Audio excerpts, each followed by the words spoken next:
Exmoor Trim, proud sponsors of Land Rovers Live, lovingly handcrafted to the end.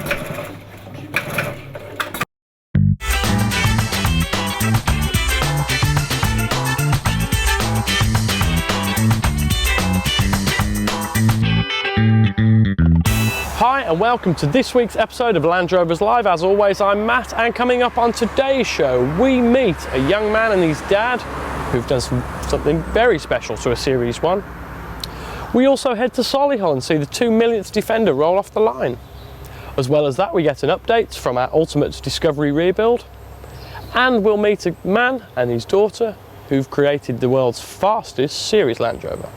But first, during our series break, the sun was shining, and that can only mean one thing: Land Rover show season. There are many shows all over the country and indeed all over the world now for enthusiasts of Land Rovers and 4x4s in general. If you haven't ever been to a show, it's a great place to pick up advice, spares, some bargains along the way, and see what new stuff is available. We've been to a few this year: Gaydon, Malvern, Donington, and of course the 25th anniversary of the Billing show. This year it was bigger and better, and we saw some really fantastic things along the way. On our website we've created a playlist of all manner of things that we saw and all manner of things that we hosted along the way. So do check that out, we'll put the links on the screen for that. But we're getting towards the back end of summer now, and there are just a few shows left. Next weekend is the LRO show, run by Land Rover Owner International in Peterborough. If you didn't get to Billing, go to Peterborough. It's a very similar show, but the live action arena promises a lot more. We'll also be there, so do pop by and say hello. And then our final show for the year is the Stratford Adventure Overland show. For me, this is my favourite show of the year. It's not just Land Rovers, there's all manner of different things there, from any four-wheeled, six-wheeled and two-wheeled adventure. At this year's show, we are stepping up our involvement and hosting the seminars session. What that'll be about is bringing the great and good of the adventuring world in one place to talk, share their journeys, and for more information on the Adventure Overland show, do visit our website, or indeed come along. Tickets are available. Follow the link and you will get through to everything that we're doing at that show. Now, if you've ever towed anything, caravans, trailers, horses, well, anything in between, you'll know that actually your visibility is greatly reduced. This sometimes is okay, sometimes it's a bit of a pain. Well, the boffs at Land Rover have been working on that to make your trailer absolutely invisible.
Well, that was a rather interesting little VT there, showing you the first world problems of whether Charlie has got enough carrots or not. However, on a more serious note, there are tons of applications for this, and you may have already seen a couple of years ago the Discovery Vision, which is where they really demoed the idea of having a bonnet that was see-through, so you could see the road. It would be particularly good for wading and all sorts of other things that you might need to not have a bonnet for. Kind of like being in a van, really. Anyway, last season we met Neil and Black Country 4x4 as they started the Ultimate Discovery rebuild. So we thought it'd be rude to not check in and see how they were getting on.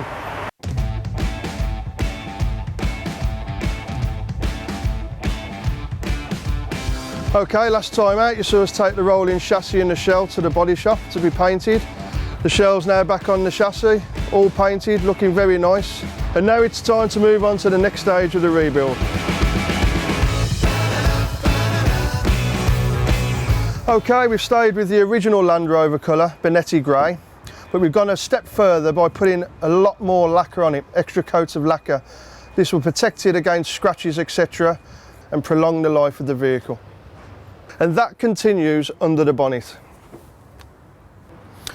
Okay, as you can see, we put a protective layer in the entire engine bay, something that Land Rover didn't do.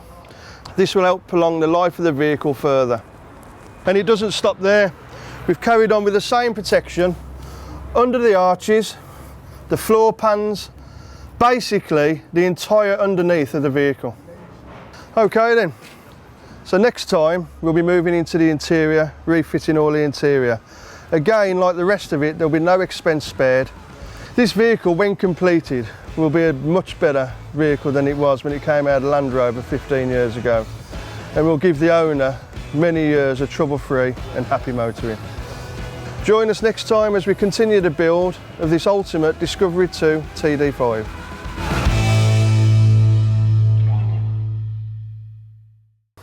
I really can't wait to see that Discovery finished. It's going to be a good one. Do stay tuned and we will bring you more of that throughout the series. Now, Land Rover or vehicle parts in general. It can be a headache and definitely is a minefield. We are after some brake pads and, well, there's so much advice on the internet forums, in the magazines, on adverts, that we really just didn't know where to turn. So we thought we'd head down to the south of Wales to find out about aftermarket parts. Parts for our Landies can come from many sources, and whilst many of us care about all the spangly bits, on Land Rovers Live we wanted to know if the grudge purchases, such as brake pads, get the same sort of attention. And throughout this series we'll be taking a look at some of the companies who have been and continue to support the vehicles that are now getting long in the tooth. But in this episode we visit a parts company in the south of Wales to discover how a brake pad made it from the drawing board to my discovery. But first, it turns out that there are different variants of parts available for all vehicles. Genuine, which is generally from the manufacturer, which means expensive, but usually they're thought of as being the best parts out there. Then there's OEM, original equipment manufacturer, which depending on where you go can mean anything from the part fitted to the construction line to a part that's being manufactured by a company who produce light bulbs for the line. They can also carry improvements or cost savings from the original part, so OEM has become a bit of a grey area. Then there's aftermarket. These are generally cheaper and in some cases carry a bit of a bad reputation. However, we also see a great deal of innovation in aftermarket parts to compete with genuine, whether they're cheap or cheerful, heavy duty or extra bells and whistles. And it's these aftermarket parts that have interested us. Are they any good? But before we go much further, I wanted to know something. These days the word quality is attached to more or less every brand of parts available. Just like pure was used to describe orange juice in the 90s. But does it mean anything to manufacturers beyond a marketing buzzword anymore? It's very key to what Bearmach do, really. You know, we've been going since 1958. It's very much along the lines of a quality product all through those years, and we sustain that. We have to select our suppliers very carefully. We do a lot of groundwork before we bring products in, and yeah, it's all about quality.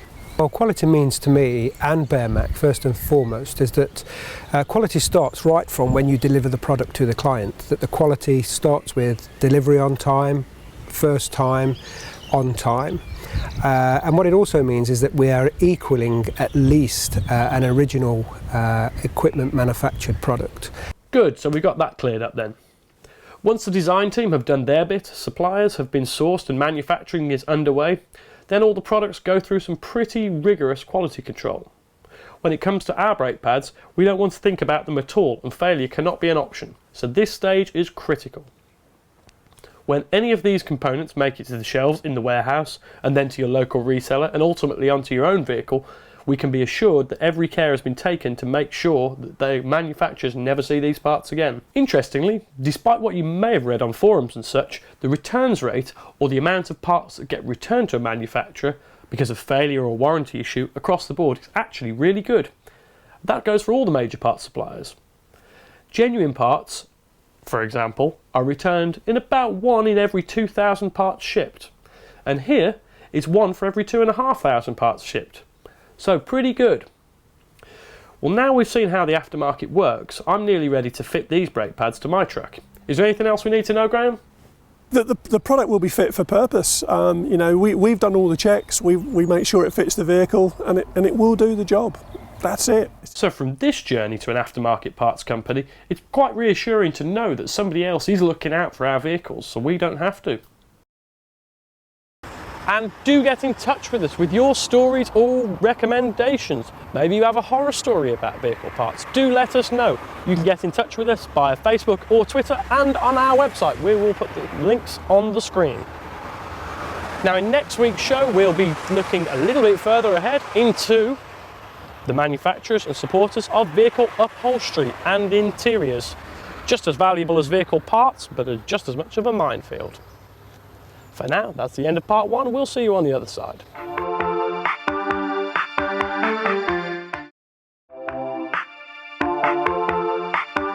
Welcome back to part two of Land Rovers Live. Earlier in the show, we saw some of the latest technology going into 4x4 vehicles. Now we're going to have a look at some of the oldest, as the 2 millionth example of the Defender rolls off the Solihull production line.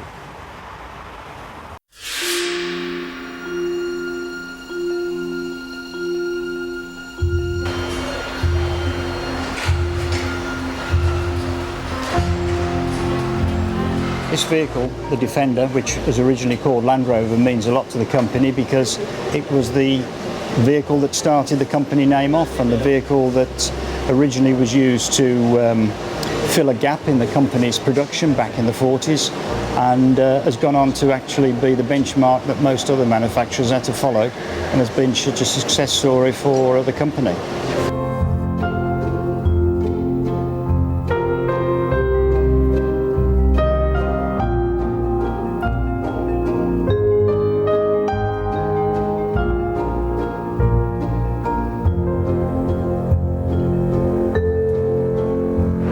Well, the Defender really is, it's part of British automotive history. And, you know, for me it stands for that no-nonsense practicality, that rugged reliability. And for me it's always been the unsung heroes for a lot of our expeditions, getting us in, getting us out. And, you know, the one thing you don't want to worry about is gear. Whether it's, whether it's a vehicle or, you know, there's enough other dangers out there. You've got to have vehicles you can 100% depend on, and that's why we've always used Defenders all over the world. And it's why today I'm so proud to be a small part of the Defender family and history, and putting those wheels on, the 2 millionth Defender, here right in the heart of Land Rover country in Solihull. So very proud day for me.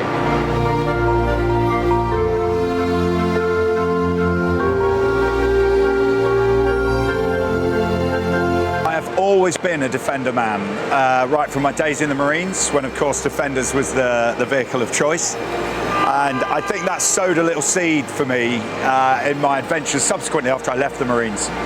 And there's just something sort of solid and reliable about a Defender. And if I know that in the various situations I've been in on my projects around the world, if there's one vehicle I want to be sitting in when things start going wrong, you know, when the weather closes in, when things aren't working out the way you want them to work out, it's a Defender. There's something just so reliable and solid about them, and I've just loved them forever. They're in my DNA.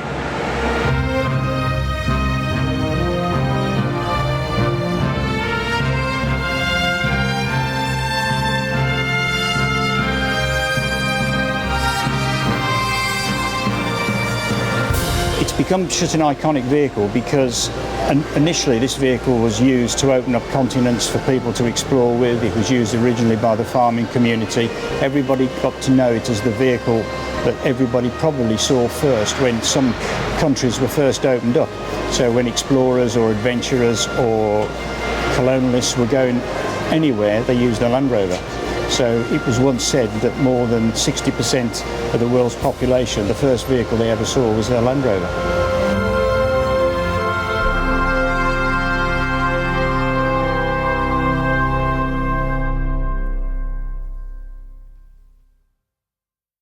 Well, that was a great day out. Now, we're going to rewind a bit further, back to Series 1. We heard a while ago about a young lad who bought a Land Rover Series 1. However, this Land Rover had been next to a barn which had been on fire. This Land Rover was in a bit of a bad way, a lot of a bad way, and was a mammoth undertaking. Well, a few months later, we went along to find out how he was getting on. My name's Will G, as everyone knows me as, and this is my 1957 Land Rover 88-inch. I was born into Land Rovers because my dad owned early 49, and then, but at the time he had, I can't even remember how many Land Rovers he had, because he was rebuilding them, and little bits that had to be repaired, and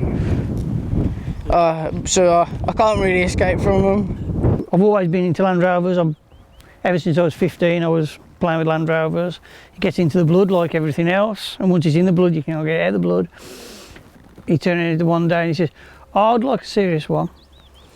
So I put the word out for a serious one, and then obviously we ended up looking at this one. Even though the damage it looked worse. It's one of them. If you can see beyond the damage, obviously you can see. And I thought it's an ideal project for him.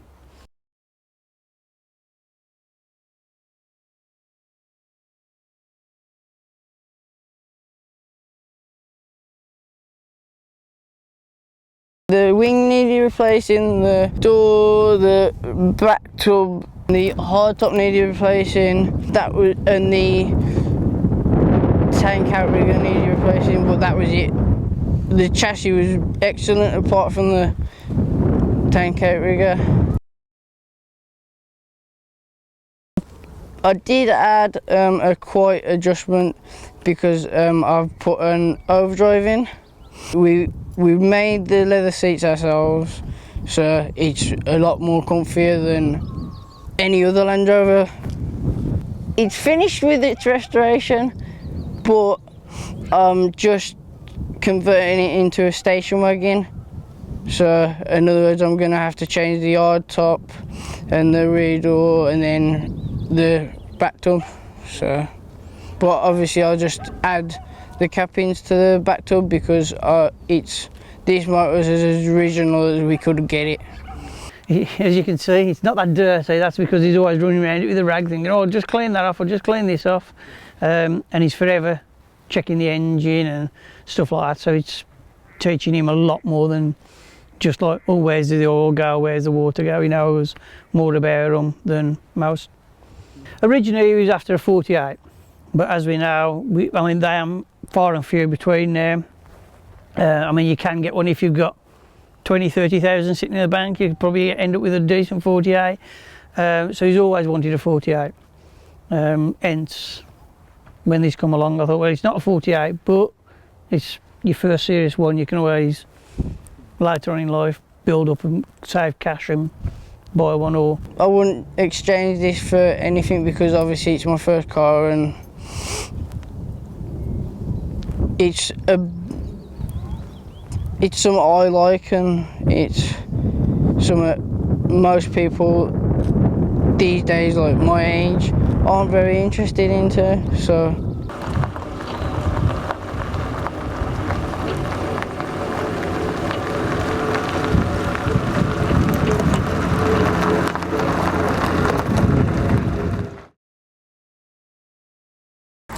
And a truly mammoth effort there by William and his dad to get that vehicle back on the road, and it looks stunning and not bad for your first car either. If you have a story, maybe you're going on the trip of a lifetime, maybe you've got a nice pay and play spot that you'd like to show off, or maybe you're involved with a club and are doing some interesting events, do let us know. We'd love to hear from you. You can get in touch with us on Facebook and or Twitter, or by our website. We will put the links on the screen.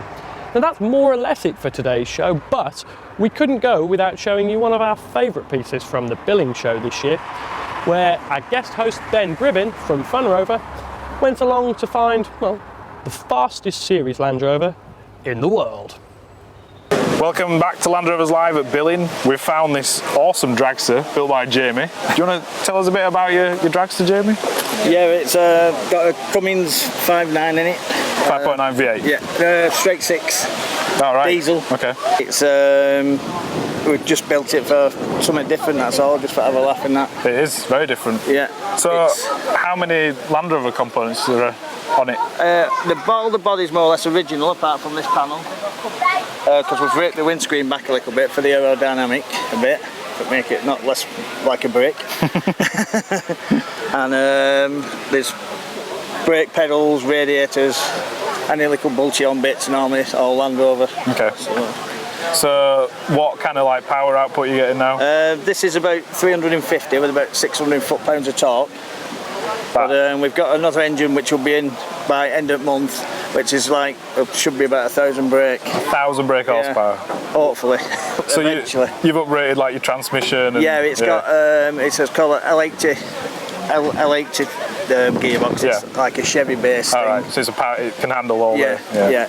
But something, they also put it in DB7 and stuff like that. Okay, cool. But that's auto, whereas at the moment it's only manual. So it's a manual with all that top. That's, I bet it's a handful. Oh, it is, yeah. But my daughter races it, not me, but she's not here at the moment. Right, okay. So you built it for her? Yeah. What kind of 0 to 60 times are you on it, or quarter miles? We had a petrol in it before and we did 0 to 60 in like 3 seconds. 3 seconds? Yeah. That is fast. It's run 9.6 at 144 mile an hour, but that was with the petrol. Okay. Whereas now we've gone to the diesel just to be different, but we've only run a 14s with that. Right. Which is fast for a diesel still. It's quicker than your Ford Cosworths and stuff like that. So do you think it's safe to say it's probably the fastest Land Rover around? In England, I reckon, yeah. Yeah, diesel Land Rover for sure. Pretty cool claim to fame. It'll do 150 diesel. 150? Yeah. Wow. That is the fastest diesel Land Rover. Yeah.